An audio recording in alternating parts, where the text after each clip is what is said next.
Hello दोस्तों, एक बार फिर से मैं आप लोगों का स्वागत करता हूं अपने YouTube channel Shankar for student पे।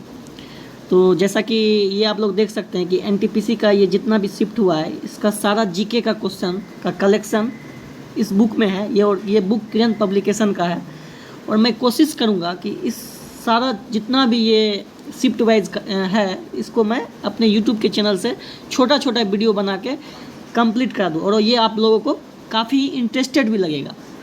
देखिए होता क्या ना, सिर्फ अगर मैं स्ट्रेटजी वीडियो ही बनाता रहूं तो उसको लोग काफ़ी पसंद करते हैं, लेकिन जब पढ़ने का बात आता है तो उसमें बहुत कम ही स्टूडेंट आते हैं।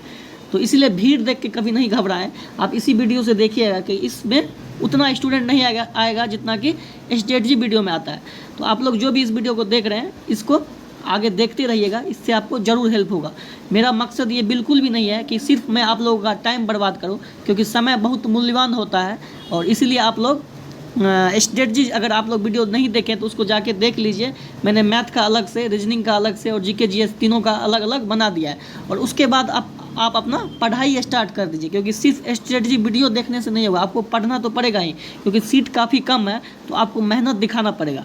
तो मैं इस छोटे छोटे वीडियो से आप लोग को एक एक सेट करवाते जाऊँगा। 10-15 मिनट का वीडियो आएगा और इसी सेट का MCQ जो है ना, मैं अपने टेलीग्राम चैनल पर कराऊँगा। इससे क्या होगा ना, आपका एक अच्छा प्रैक्टिस हो जाएगा। मीन्स एक वन लाइनर में इसको आप पढ़ लोगे और इसी का टेलीग्राम पे जब MCQ लगाओगे और टेलीग्राम पे जो MCQ लगाओगे तो उसका जो 4 ऑप्शन रहेगा वो हूबहू जो एग्ज़ाम में आया है वही रहेगा। तो उससे आपको एक अलग कॉन्फिडेंस आएगा कि मैंने जो पढ़ के आया उसका मैं प्रैक्टिस कर रहा हूँ। तो इससे आप इसे लंबे समय तक याद कर सकते हो। तो चलिए आज हम इसका पहला जो देख रहे हैं 15 जनवरी 2021 ये शिफ्ट को कंप्लीट करते हैं, इसका पहला शिफ्ट को।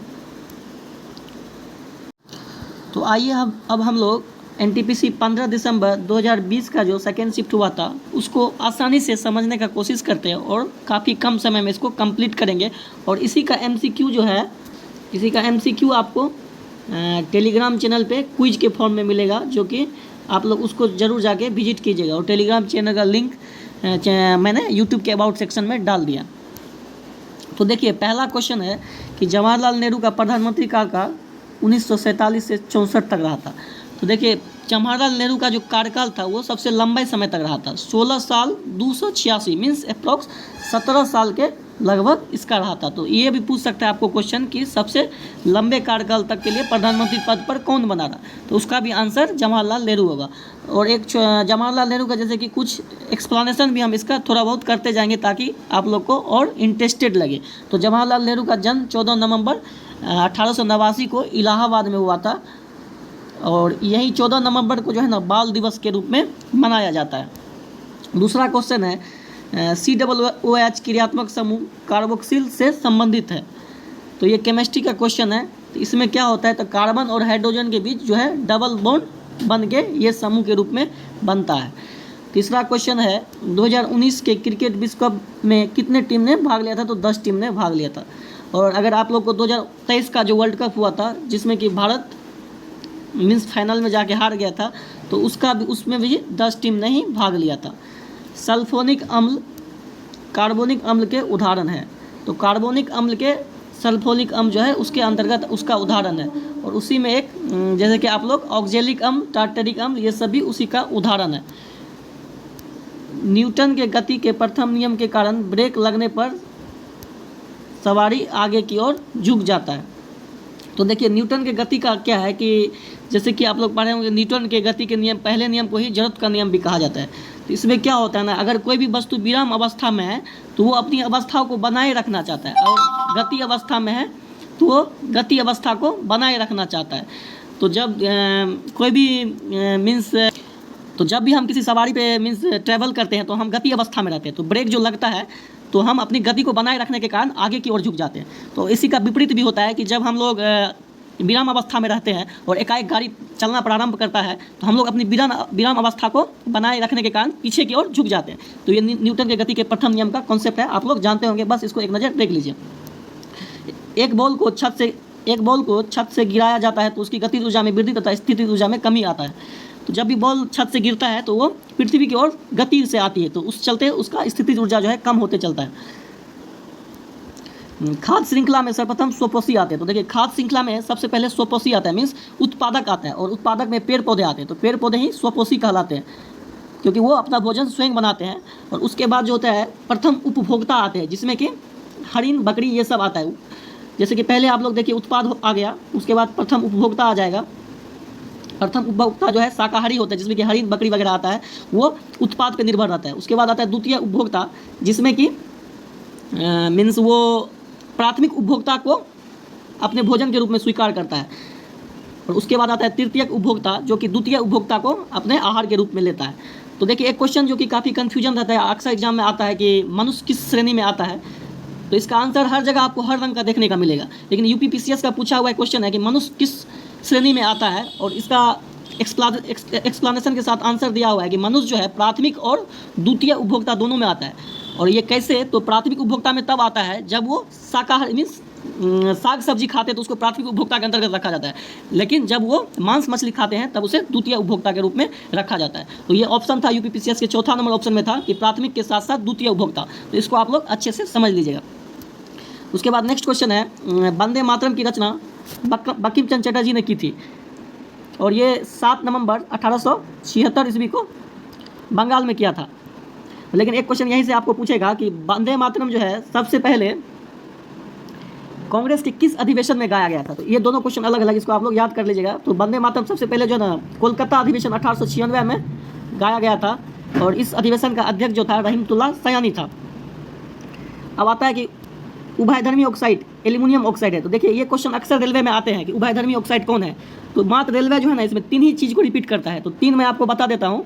एक होता है एल्यूमिनियम ऑक्साइड Al2O3, बस ये भी इसका फार्मूला भी आप लोग याद कर लीजिएगा, क्योंकि अक्सर ऑप्शन में ये भी डाल देता है। और उभयधर्मी से रिलेटेड मात्र 3 ही रेलवे जो है ना बार बार रिपीट करता है। तो एक होता है एल्यूमिनियम ऑक्साइड Al2O3, एक होता है फेरस ऑक्साइड Fe2O3, और एक होता है जिंक ऑक्साइड जो कि होता है ZnO। तो आप लोग को बस 3 ही उभयधर्मी याद रखना है, और इसी से आपका एग्जाम में जो क्वेश्चन आएगा वो सोल्व हो जाएगा। एक होता है एल्यूमिनियम ऑक्साइड Al2O3, एक होता है फेरस ऑक्साइड Fe3O4, और एक होता है जिंक ऑक्साइड ZnO। उसके बाद है कि विश्व पर्यावरण दिवस, तो ये 5 जून को मनाया जाता है। तो दिवस आप लोग याद कर लीजिएगा, क्योंकि ये दिवस वगैरह एनटीपीसी में अक्सर आते रहता है। उसके बाद है गुरु शिखर। गुरु शिखर अरावली पर्वतमाला की सर्वोच्च चोटी है। तो अरावली पर्वत की सबसे ऊंची चोटी हो गया गुरु शिखर। और जैसे कि दो बेटा होता है नीलगिरी का, और धूपगढ़ी होता है सतपुरा रेंज। तो ये सब आप लोग देख लीजिएगा एक बार। गलसुआ जो होता है विषाणु जनित रोग है, जिसे कि मम्स भी बोला जाता है। एक वर्ष में उत्पादित कुल माल एवं सेवाएं के योग को सकल घरेलू उत्पाद कहा जाता है।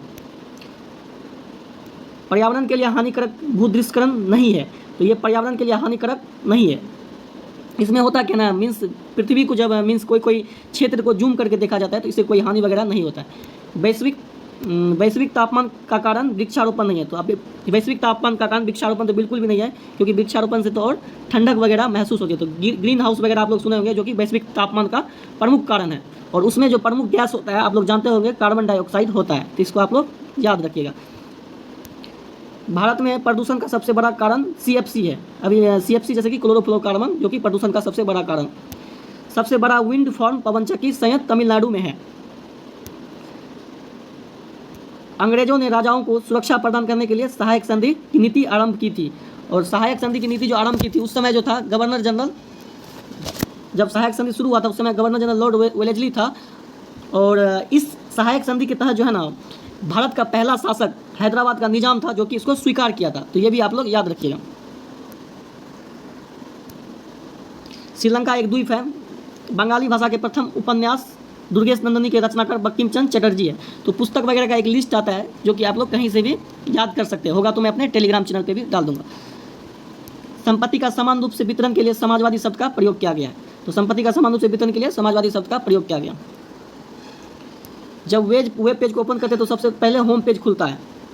कीबोर्ड और माउस एक इनपुट डिवाइस है। इनपुट डिवाइस क्या होता है, अगर आप लोग को फील करना है तो समझिए, एक सिंपल भाषा में जो भी चीज़ हम लोग इनपुट मीन्स इंसेक्ट करते हैं और जिससे इन्फॉर्मेशन अंदर जाती है उसे इनपुट डिवाइस कहते हैं, जिसके अंतर्गत कीबोर्ड, माउस, स्कैनर ये सब आ जाता है। और जिससे इन्फॉर्मेशन बाहर आता है उसे आउटपुट डिवाइस कहते हैं।